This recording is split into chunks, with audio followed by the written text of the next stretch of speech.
Hey, behave. He better know better.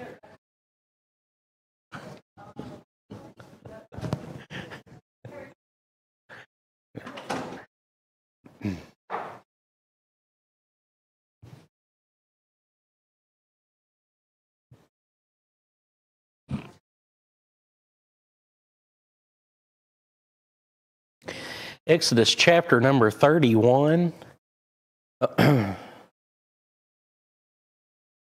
We have gotten out of how the tabernacle will be constructed.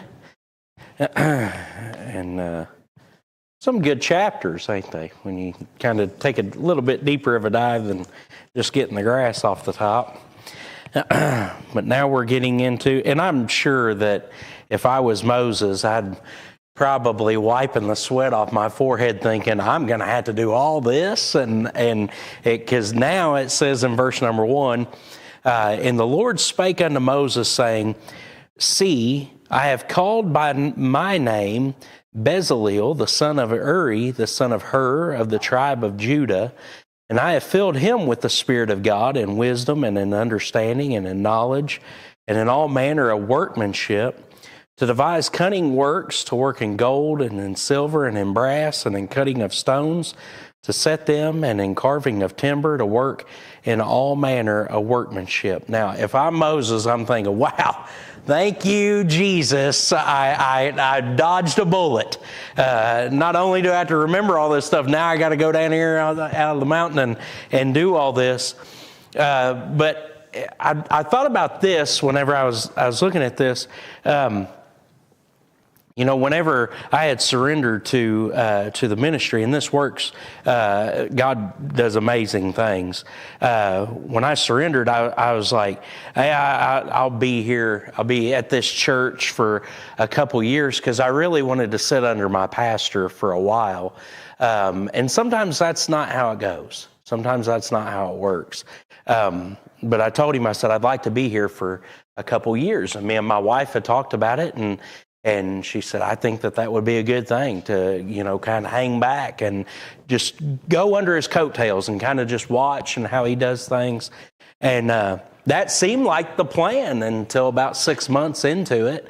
And then we went to the Mount Lebanon Baptist Church and just really had a heart for those people, and still have a heart for them. Love them. I do. I love them. But it was like, okay, this is where we're supposed to go. And they hadn't had a pastor for quite some time, a few years. And their pastor before, great man of God, Brother Danny Yaden, I think very highly of him. But it was just like when I was surrendering, God was over here working there too. And sometimes we don't see that.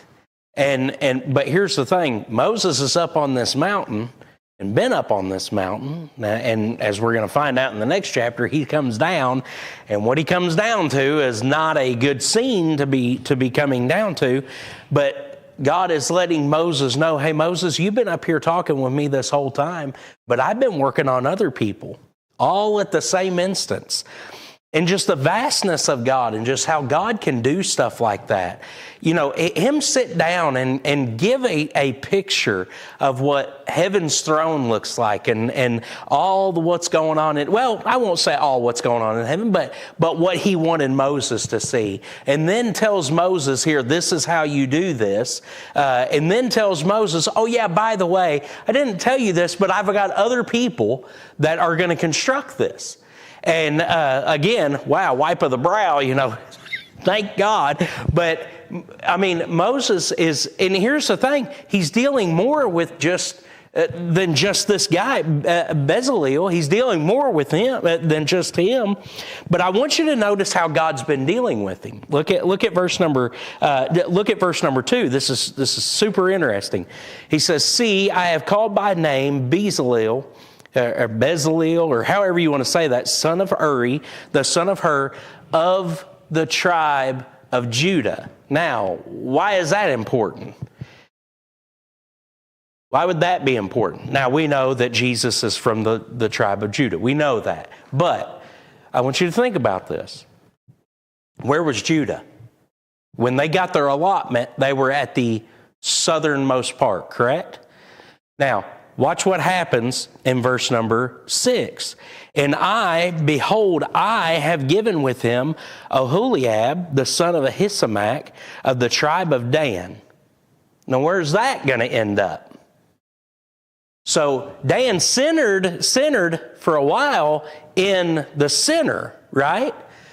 In kind of the western territory, where up along the coast. Well, what happened was the Philistines ran them out, and where did they go, Brother John? To the north. So now you have from the south to the north, and I have a strong suspicion. I have a real strong suspicion. I cannot prove this biblically, but I want you to look at verse number 6 again. Of the tribe of Dan, and in the hearts of all that are wise-hearted, I have put wisdom. So you have the Bezaleel, you have Ahoilab, however you want to say that, and then you have others, and I got to be honest with you.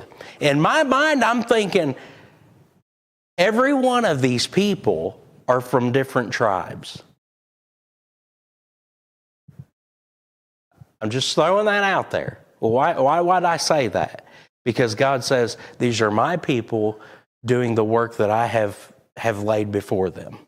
That's just what I think. I don't know what you would think, but I find it interesting that God is, and here's how he deals with the first guy, and no doubt he's dealing with them all like this. Verse number 3, and I have filled him with the Spirit of God. Let me tell you something, it's going to do that to start with. It's going to start from the inside out, as you see. And through this whole chapter, it's through the inside out. He says, I have filled him with the Spirit of God in wisdom and in understanding and in knowledge. These are all things that we cannot see. We can't see those things. Now, I will say this, if somebody understands something, sometimes you can see the light bulb go off on their head like, oh, I get it. But godly wisdom, if you don't know if somebody gets it or if they don't. And he says, I have filled him with the Spirit of God in wisdom and in understanding and in knowledge and in all manner of workmanship. Now, wait a second. Wouldn't you think that one would be first? I mean, because what's he doing? He's working with his hands, right? Right? So you would think, well, workmanship, Brother John, would be the first thing, right? I mean, if he's going to be doing all these things, doing all this stitch work and cutting these boards and doing this gold work and all this other stuff, you would think that the workmanship thing would come first.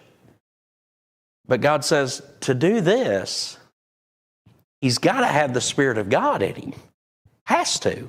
So Moses, as I've been speaking with you, I've also been dealing with the guy down the hill. And not just him, but with another guy and then with several other people that we don't even know who they are. But I find that interesting. And he says in verse 4, to devise cunning works, to work in gold and in silver and in brass. And note this, most of the time a gold worker isn't a silver worker.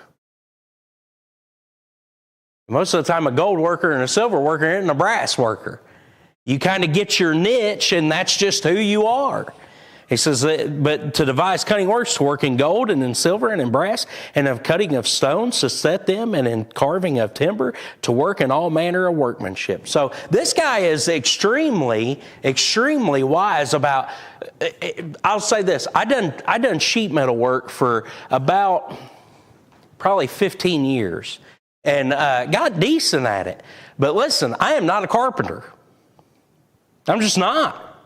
You want me to cut a board? Right on. I'll cut a board for you. But Brother Joe, I'm not going to do the things that you do with woodwork. I'm just not. Why? Because I'm not that guy. And you would think, I've heard this, well, just metal, wood. That's not the same. That's not the same at all. And this guy, essentially, I would call him the foreman.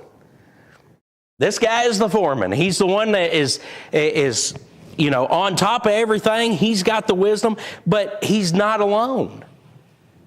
Thank God for that. Could you imagine if he was the only one doing this work? How long would it take? How long would it take and how arrogant he could possibly become? Well, God called me to this work. That's why God calls more than one preacher. A, because you can't do it all. And B, how arrogant it would easily be. So I'm the only one. There's nobody else like me.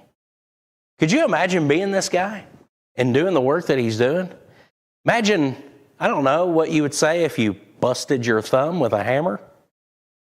Or maybe what he was thinking, right, Brother John? Listen, just because he's doing God's work doesn't mean it's going to go hunky-dory and everything is going to be perfect. Right? You come to church, you're doing the Lord's work. You're going to go out and you're going to witness to people. Listen, sometimes you're going to get the door slammed in your face. Your thumb may be in that door. It doesn't mean that God hates you or that God wasn't there. It just means you had your thumb in the wrong place at the wrong time. But I could just imagine this guy would have had somebody there to help him along and say, hey, look, this is why we're doing it. And maybe that was him at some days. Hey, Aholab, listen, we're doing it because God has entrusted us to do this work. And I think that they would have did it to their best of their ability. That's just me. But anybody else got anything?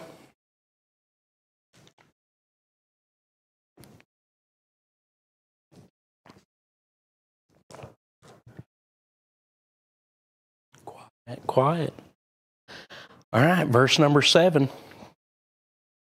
The tabernacle of the congregation, and the ark of the testimony, and the mercy seat that is thereupon, and all the furniture of the tabernacle, and the table and his furniture, and the pure candlestick with all his furniture, and the altar of incense, and the altar of burnt offering with all his furniture, and the laver in his foot, and the cloths of service, and the holy garments for Aaron the priest, and the garments of his sons to minister in the priest's office, and the anointing oil and sweet incense for the holy place, according to all that I have commanded thee shall they do. So now God says this is the list, a condensed list of the things that they are going to build. And again, it starts with the very center of the tabernacle, the Ark of the Covenant, the mercy seat. That's the very thing that it starts with, and then it works its way back out again. Let me ask you a question. What is the most important part of the tabernacle?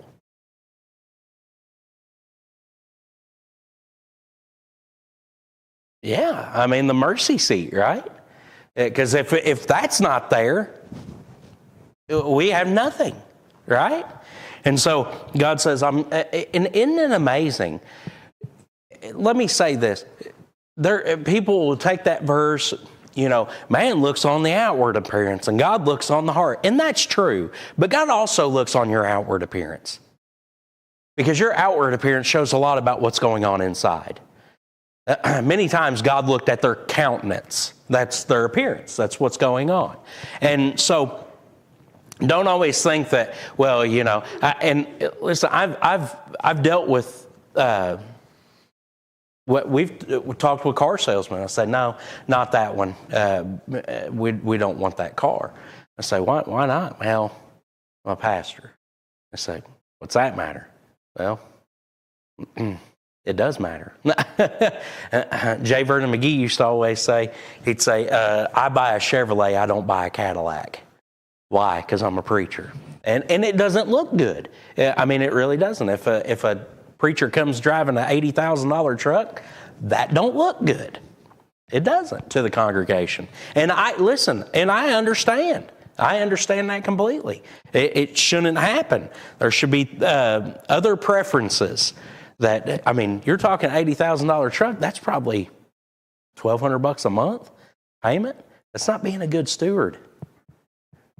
But now, if you need it, like Brother Steve's got that diesel over there, that Dodge, he needs it. He's got to haul that food truck around, and you're not going to do that with a Dodge Neon, right? right? So you got to have what you need. What you need is what I'm saying. But also, I don't besmirch people if they have a nice vehicle. Hey, if you can have it, great. That's good for you. But he says, and here's the thing, with how this, two instances in the first 11 verses, God has started with the inside and worked his way out. I think that's important. I know that's important. Because if God's doing it in the Old Testament, and I think that's what the Jews missed. It was like all of it, well, for the Pharisees especially, all of it was an outward appearance. What do we have? How do we look in front of other people? And here's the thing. Can I say to a Scotia that? I understand that. We should be presentable to other people. We shouldn't be to the point where we're overbearing, where we're doing things because of eye service. So everybody sees us and they say, oh, how godly they are. Listen, people can tell how godly you are as long you don't have to wear nice clothes to show how godly you are, right? Just be the person. I mean, Christ, everything he had it in a backpack. He essentially would carry a backpack around with him of just the few little things that he had. We've got so much more than what he had in his earthly ministry. So much more. And here's the thing. Even when he hung on the cross, he had nothing. He had nothing. They took it from him, and they gambled for it. Notice, they didn't rip that nice coat that he had. The outer jacket, they didn't rip that. They tore the other parts and divided it amongst them, but that they didn't. Anybody got anything?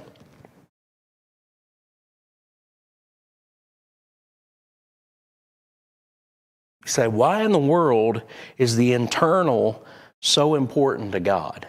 That's where your communication from God comes from. Your spirit communicates with God's spirit. But here's the thing. Our spirit, our soul, and our body will all be saved one day. It'll all be saved one day. And people say, well, there's no flesh that inherits the kingdom of God. That's why he has to change it. That's why he's got to glorify it, is because of that. But he says there in verse number 12, and the Lord spake unto Moses, saying, speak thou also unto the children of Israel, saying, verily my Sabbaths ye shall keep, for it is a sign between me and you throughout your generations, that you may know that I am the Lord that doth sanctify you. Now, here's the thing. This gets to a point where we really see the seriousness and the heart of God, to the point where he says there's no gray area. There's no gray area. Now, I won't say there's any gray area in the Bible, but there is probably some gray area in how people perceive certain things in the Bible. We know that to be true because when did the first church start? If God just told us when the first church started, we would all know. But there's a big debate about when the first church started. Did it start in Matthew chapter number 6 at the shores of Galilee? And I agree with that point, but did it start in Acts chapter number 2? I'll give you my take on why I believe it started at the shores of Galilee. We have two reasons for church ordinances, right? Baptism and the Lord's Supper, right? Those were both given before Acts chapter number 2. That's why I believe it started at the shores of Galilee. God called out the disciples from the shores of Galilee and started the church. Now, that's what I think. But I'm not going to fight and argue with somebody that believes in an Acts 2. That's their take. That's fine, whatever. I do know some people that would just absolutely fight until the bitter end and probably wouldn't talk to the person ever again. It's like, that's insane, but that's just how it is. But here's the thing. God says there's no gray area in this, children of Israel. Now, we don't look at this today and apply this to us. We look at Saturday was the Sabbath then. Sunday is the Lord's Day to us. He rose up on Sunday, so that's the day that and also the early church started celebrating on Resurrection Day, on Sunday. We would have services on Sunday. But he says there in verse number 14, so the Sabbath is very important to God. Verse 14, you shall keep the Sabbath therefore, for it is holy unto you. Every one that defileth it shall surely be put to death. It's pretty serious, Brother Steve. It's not like God says, okay, if they defile it, we'll give them another chance. If they defile it, we'll give them another chance. If they defile it, we'll give them another chance. No, it's not like 3 strikes, you're out. It's like 1 strike, you're done. You've been warned. Hey, don't you love it when you warn your kids? Don't do that, or you're going to burn your hand on that stove. And you have the kids that'll be like, yeah, they'll test you, won't they? It's like, are you kidding me? Why would you do that? Or I can remember when my little nephew was over at our house one time, and there was I can't remember what it was, but it was something on the coffee table, and for some unknown reason, he just wanted it thrown off into the floor. I don't know why. It was just like, it was what he wanted to do. And so my wife's like, Avery, stop doing that. Because he was sitting there and he was just pushing it with his hand. She goes, stop doing that. And he kept doing it. And she goes, Avery, I said stop, because you're going to break it if it falls on the floor. And he still was doing it. And I said, Avery, stop now. And still was doing it. I was like, you got to be kidding me. I'm about to call your dad. But that's why they're called the children of Israel. Because they act like children sometimes. And that's why in the book of Judges, it's like God has to raise up another judge because they fell in idolatry, and raise up another judge because they fell in idolatry. It's just how people are. And God says, but here's the thing. You put them to death. If they defile the Sabbath, why is God so on that? You ever think about that? Like, why is it like God's like, if they mess up the Sabbath, if they work through the Sabbath, if they look at the Sabbath as this is another day that I need to do commerce, to make money. It's kind of like, the children of Israel had flea markets. Why would God say they need put to death? Because we would look at them and say, they messed up. And they have another chance because we mess up, right? So we're more forgiving at certain aspects.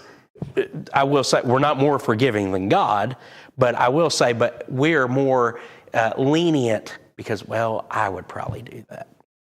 And here's the thing. Why is it so important? Why is the Sabbath so important? When was man created? 6th day. So his first full day was the 7th. That was the day of rest. So his first day, his first actual day, was with God. How important it is that we look at that and we realize, man, God wants time with us. Not only does God want time with us, time of fellowship, time of prayer, but God wants communion with us. Hey, sit down. Thank me for what I've given you. Right? I've given you 6 days where you can go out and labor. I've given you 6 days that you can go out and make money to support your family.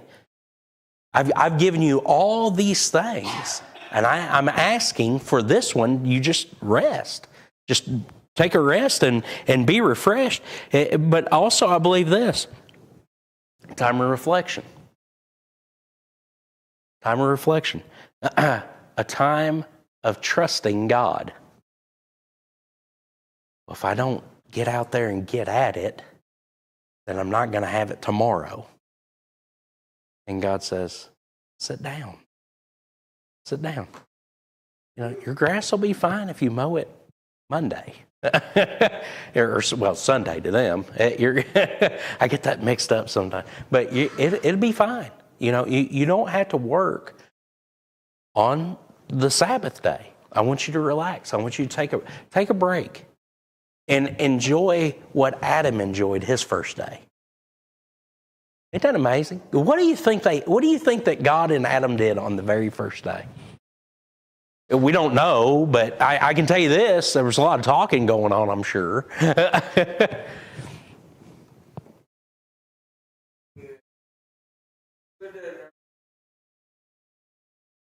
Mm-hmm. So back to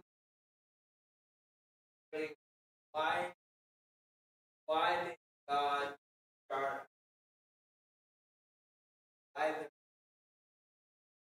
What is the whole Bible about? The redemption plan. Yeah. Yeah. Mm-hmm. Verses God says, I will there. Yep. The whole book is on what is God and the Yeah. everything. Yeah. Yeah, you're absolutely right. Absolutely right. But taking a day off and then coming back Sunday, wouldn't that build your confidence in God? Say, hey, everything's right where we left off. It's just a way for us to sit down and look back. There's a popular saying that's been going around for quite a while. If all you had were the things that God gave you yesterday, would you still be thankful? Yeah. Yeah. Yeah. And that's what the Sabbath was all about. You know, look at what I did for you yesterday. But aren't we a people of now? I sold heating and air for quite a while. And that was the customers that you had.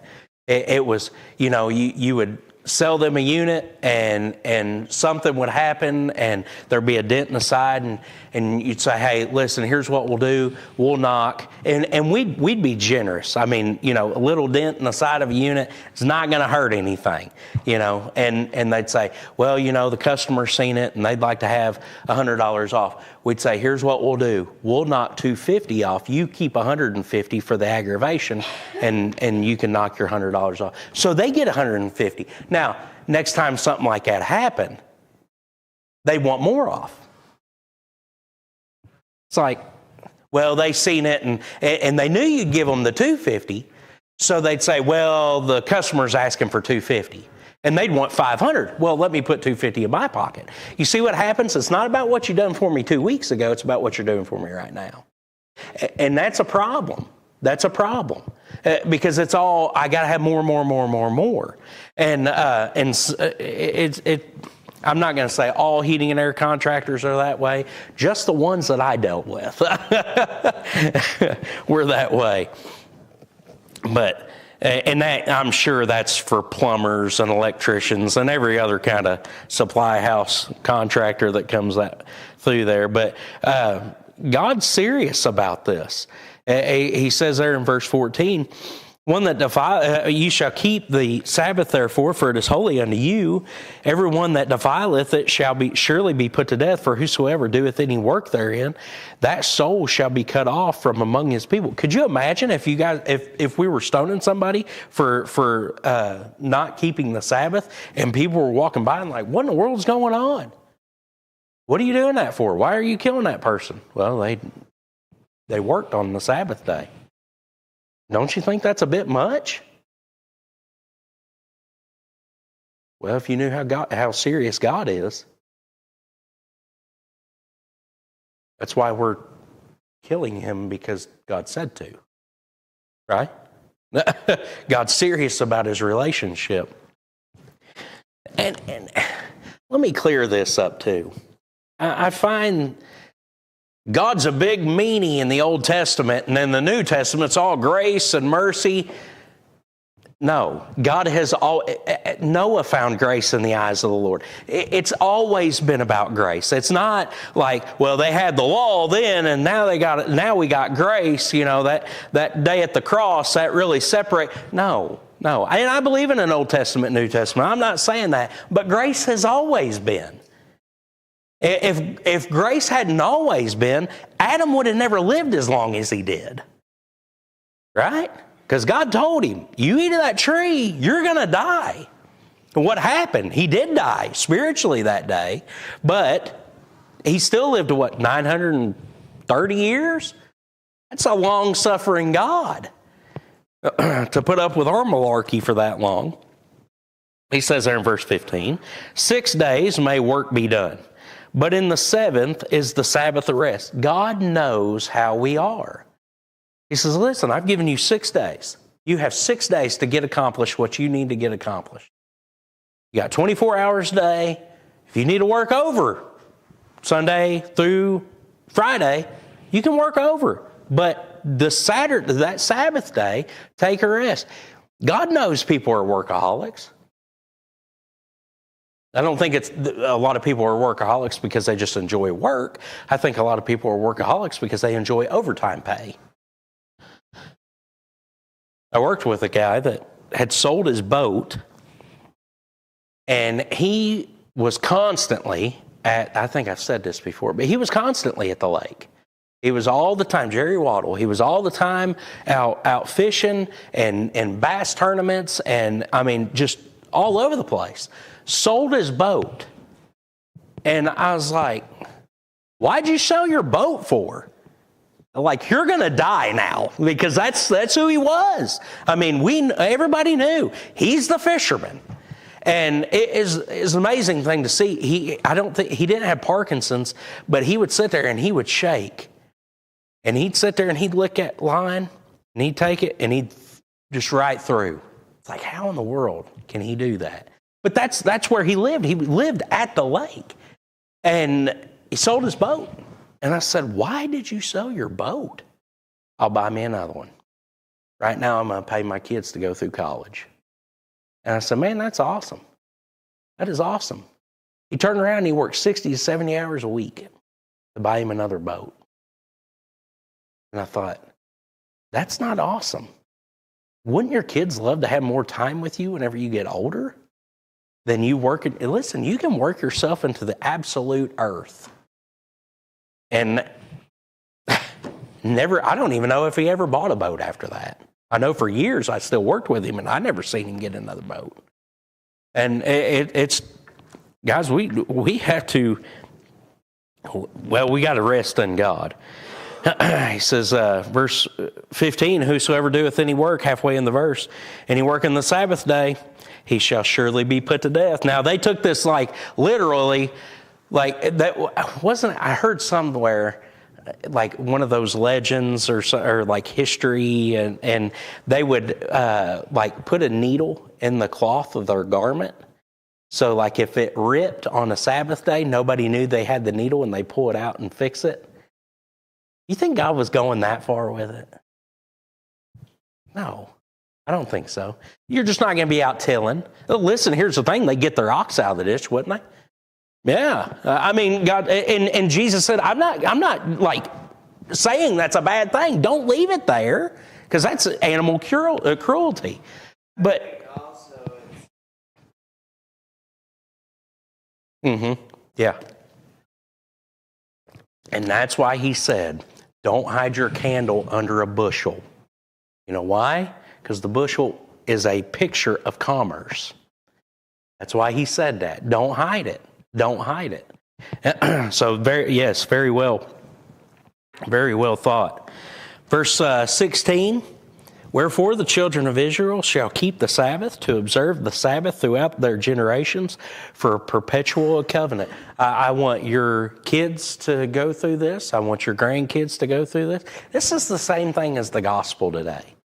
Not it's the gospel, but I'm saying it's, our children need the gospel. Their children will need the gospel. Their great-grandchildren need the gospel. So on and so forth. He says in verse 17, it is a sign between me and the children of Israel forever. For in 6 days the Lord made heaven and earth, and on the seventh day he rested and was refreshed. Now, was God wore out that he... No, of course not. Of course not.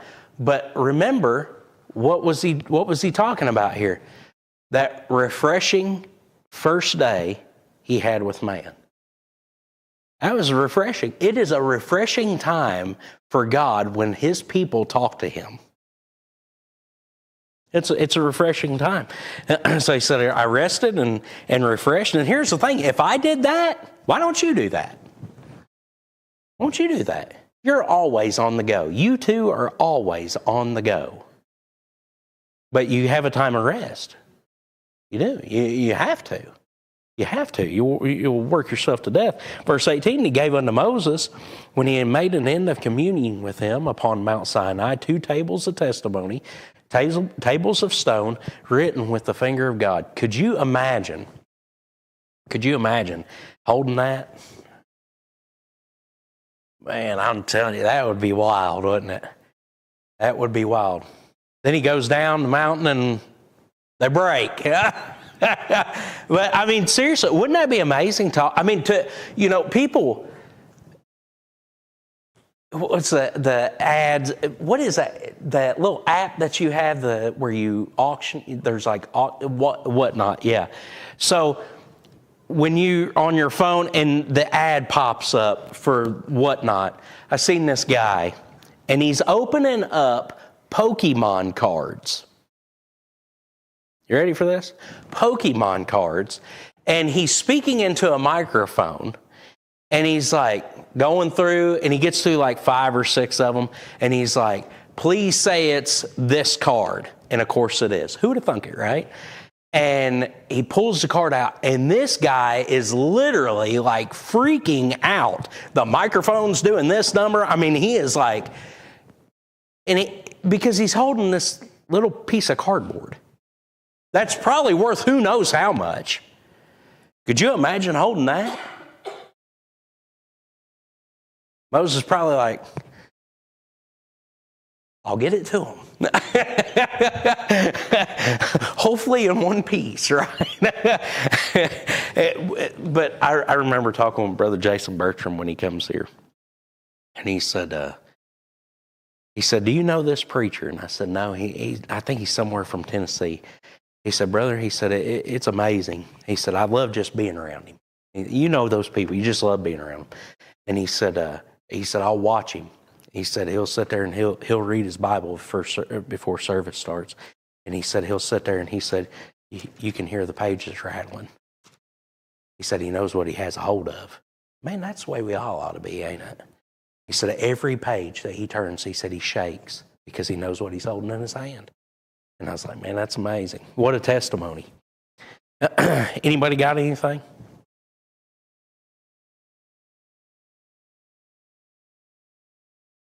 Sometimes we can get through like 40 verses in 30 minutes, and sometimes we can just get through 18. Is that how many was? Yeah, 18. But we get through what God wants us to get through. Yeah.